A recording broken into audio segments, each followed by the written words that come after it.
40 पाकिस्तानियों की हलाकत की इतलात, जिनकी किश्ती यूनान के समंदर में डूब गई। साथ साथ ये दावे कि पाकिस्तान इंटरनेट में बेहतरी ला रहा है।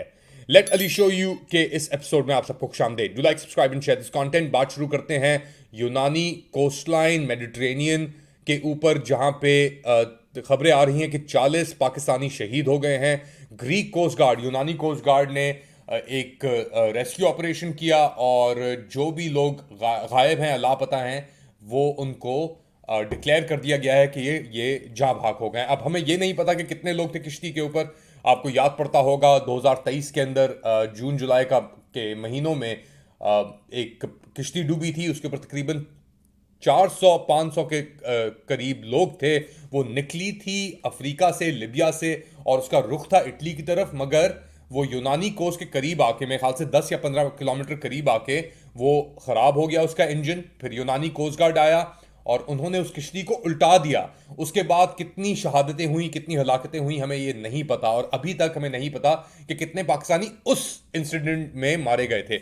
इस बार हमें ये कंफर्म हो गया कि 5 लोग जो हैं उनकी लाशें रिकवर कर ली गई थी। उनका ताल्लुक है सियालकोट से, गुजरात से, मंडी बहाउद्दीन से और दीगर जगहों से। मगर तकरीबन 35 के करीब अभी भी लोग लापता हैं, जो ये तस्वुर किया जा रहा है कि वो शहीद हो गए हैं। अच्छा, इसके साथ साथ तकरीबन 45 के करीब पाकिस्तानियों को बचा लिया गया है, मगर अभी भी दर्जनों के हिसाब से मिसिंग हैं, जो हमें खबरें आ रही हैं। मेरी कॉन्टैक्ट्स हैं, ऑफ कोर्स। लास्ट टाइम ही मैंने आपको अलवीरा जो थी मेरी दोस्त, यूनानी जर्नलिस्ट हैं, उनसे हमारी बात हुई थी। उन्होंने बताया था अब जो खबरें हैं कि तकरीबन 5,000 के करीब पाकिस्तानी अभी भी लिबिया में मौजूद हैं, इस उम्मीद से कि वो लिबिया छोड़ेंगे किश्ती के ऊपर। अच्छा, ये किश्तियाँ क्या हैं? ये ट्रॉलर होते हैं मच्छी पकड़ने के, और इनके ऊपर लोगों को भरा जाता है। इनकी कैपेसिटी होती है 20 या 25 लोगों की।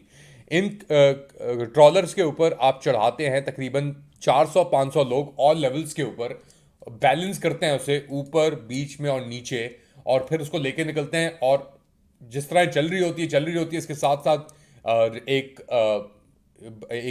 छोटी किश्ती भी होती है जो देख रही होती है कोई कोस्ट गार्ड ना आ जाए, ये सब चीज़ें ना हो जाए। और इनका मकसद ये होता है कि ये जाके लिबिया से जाके सिसली हिट करें इटली के अंदर। मगर ऑब्वियसली नेविगेशन सिस्टम्स और कोई इतना वो नहीं होता इसके अंदर, मनूवरेबिलिटी के अंदर, तो ये बाज़ औक़ात ट्रॉले टूट जाते हैं और फंक्शन करना छोड़ देते हैं, और फिर इनको रेस्क्यू करना पड़ता है। मगर जैसा हमने पिछले साल यूनान में देखा, रेस्क्यू तो दूर की बात, ये तो आके किश्तियों को गिराते हैं, क्योंकि वहाँ पे इनका जो है बेसिकली मैंडेट, ग्रीस के अंदर जो भी लैंड होता है उसके डिफरेंट रूल्स अप्लाई होते हैं ईयू का जो माइग्रेंट ट्रीटी के हिसाब से। और फिर इटली जो जाता है उसके लिए ज़्यादा आसानी है, वो ज़्यादा आसानी से घुस सकता है यूरोप। तो इनकी कोशिश होती है कि ये जाएं इटली, क्योंकि अगर ये एथेंस जाते हैं तो इनको फिर डिपोर्ट किया जाता है थर्ड कंट्रीज के अंदर, टर्की भेज दिया जाता है। ये जो इंसिडेंट हुआ, ये जो ग्रीक आइलैंड ऑफ क्रीट है उधर हुआ। अब आप अगर मेडिटेरेनियन के ऊपर निगाह डालें तो ग्रीक आइलैंड्स पॉकमार्क करते हैं एक हिस्से को, फिर इटली की तरफ आता है रुख, और उसके बीच के अंदर ये एक जो एरिया है एड्रियाटिक, मेरे ख्याल से इसे कहते हैं, उधर एक डेड जोन है। और बड़ी एक तफ्शीशनाक चीज़ें हैं। और बेसिकली पाकिस्तान से जो लोग नकल मकानी कर रहे हैं, अब इसके अंदर पासपोर्ट्स जो सामने आए हैं, कुछ खबरें आ रही हैं कि 2 जो थे बच्चे वो टीनेजर्स थे। अब ये हालात पैदा हो गए हैं पाकिस्तान के अंदर कि लोग किसी भी तरीके से भागने की कोशिश कर रहे हैं और रास्ते ढूंढ रहे हैं कि वो किसी ना किसी तरीके से इस जहन्नुम से निकलें, जिसके ऊपर जहाँ पे इजहार ख्याल तो दूर की बात, सांस लेना इंसान लोगों के लिए मुश्किल हो गया है। अब पाकिस्तानियों का नंबर, क्योंकि सीरिया के अंदर बशार अल असाद साहब की रजीम गिर गई है, तो वहाँ पे हम देखेंगे कि वहाँ के नंबर जो हैं सीरियंस के, वो कम होंगे। सही है। मगर पाकिस्तान और अफगानिस्तान के जो नंबर हैं नकल मकानी में, इकोनॉमिक माइग्रेशन में, और वो दुनिया भर में सबसे ज़्यादा नंबर इसमें है। अफगानिस्तान से भी ज़्यादा पाकिस्तानी अब भाग रहे हैं बेसिकली पाकिस्तान से, क्योंकि वो देख रहे हैं कि यहाँ पे कोई मुस्तकबिल नज़र नहीं आ रहा, और बच्चे तक भाग रहे हैं। और दूसरी जानिब जो हुक्मरान नाजिल हुए हुए हम पे या हम पे तैनात किए गए हैं, वो बिल्कुल ही डिस्कनेक्टेड हैं। वो समझ रहे हैं कि जी पाकिस्तान एक स्विट्जरलैंड बना हुआ है, या जहाँ पे इंटरनेट भी स्पीड भी जो है वो उरूज पे है। तो पहले सुने ये ख्वाजा फातिमा हमारी आईटी की मिनिस्टर जो हैं, ये क्या कह रही हैं इंटरनेट कनेक्टिविटी को लेकर।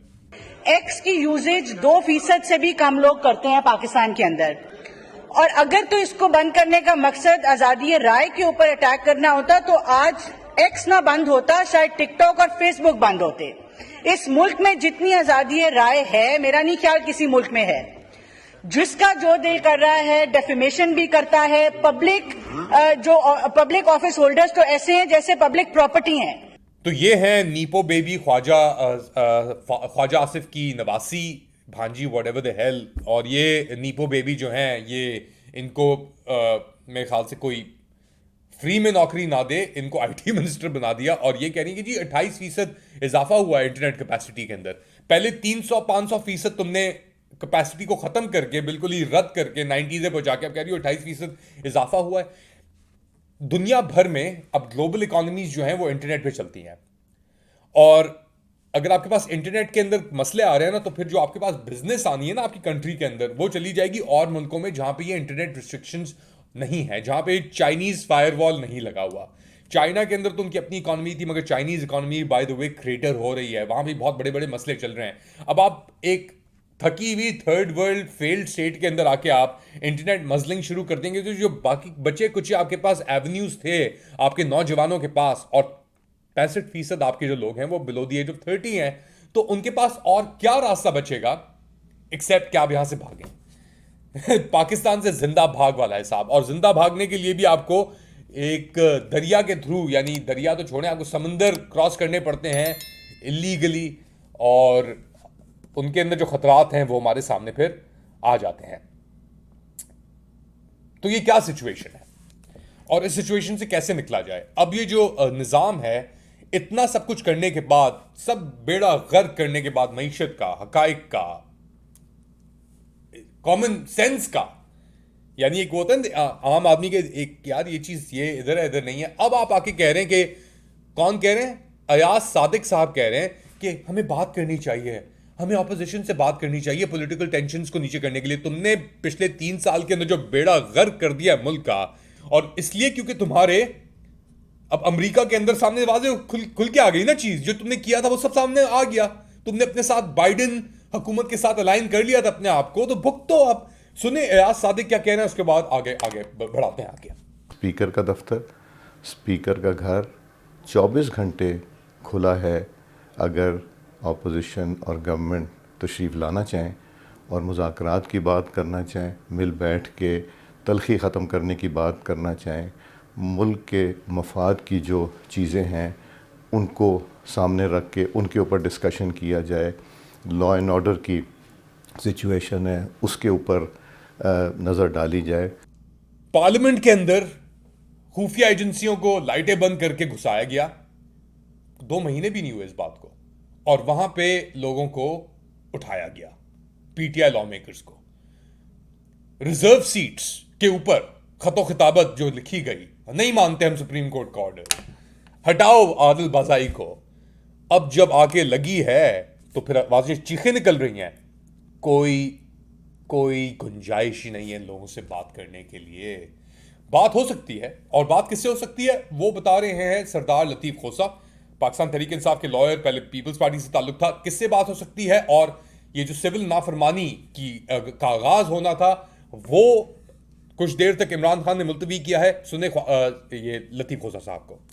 तो उन्होंने कहा है कि ठीक है, मैं देखता हूं कि ये गुफ्त शुनीद में जो हमने ऑफ़र की है और जो हमने कमेटी बनाई है इसमें क्या पेशरफ्त होती है, वगैरह। उन्होंने कहा है कि मेरी कॉल स्टैंड कर रही है, मैं मुअख्खिर कर रहा हूं इस वक्त। तो ये मोहतरम चकजई साहब और उन्हीं के जो बाकी हमारे साथी हैं उसमें जो हमने आइन की बहाली की जो तहरीक चलाई हुई है और बनाई हुई है जो तंजीम, जिसमें अच्छा जी, मौलाना फजलुर रहमान, अख्तर मैंगल, अचकजई, तो एक फॉर्मुलेशन सामने आ रही है पीटीआई के साथ।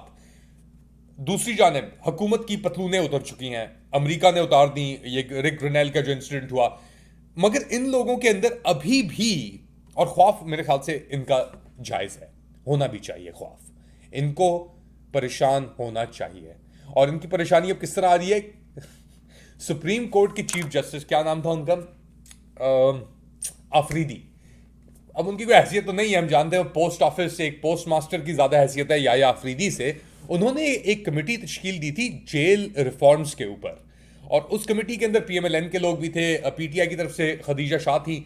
तो ये कमेटी गई जेल रिफॉर्म्स और जो जेल्स के अंदर सूरत हाल है उसको देखने के लिए, पहले गई कोट लखपत, उन्हें जाने दिया, विजिट करने दिया। फिर ये गया अडियाला और उन्होंने कहा कि हमें जो सबसे आपका अहम अडियाला जेल के अंदर कैदी है उससे मिलना है, तो उसकी इजाजत नहीं मिली। इमेजिन करें, सुप्रीम कोर्ट की तश्कील दी हुई कमेटी और ये हाल है।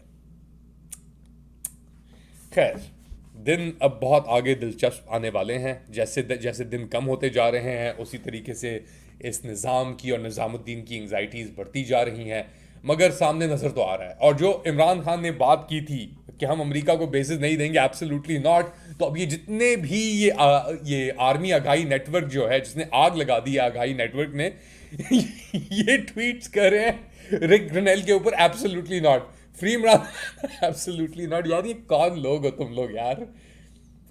टाइम्स अप, वक्त पूरा हो चुका है, जाने का वक्त आ चुका है तुम लोगों का अब। मगर तुम इतनी आसानी से नहीं जाओगे। जो समझता है कि ये लोग इतनी आसानी से जाएंगे, ये इमरान खान को छोड़ देंगे, मेरे ख्याल से वो एक फूल्स पैराडाइज में रह रहे हैं। इतने जुर्म करने के बाद ये लोग कहीं नहीं जा रहे। ये अपने जराइम जानते हैं इन्होंने क्या किया है, किस हद तक इन्होंने तबाही मचाई है, और इसीलिए ये लोग कहीं नहीं जा रहे। इनको धक्के दे के निकालना पड़ेगा।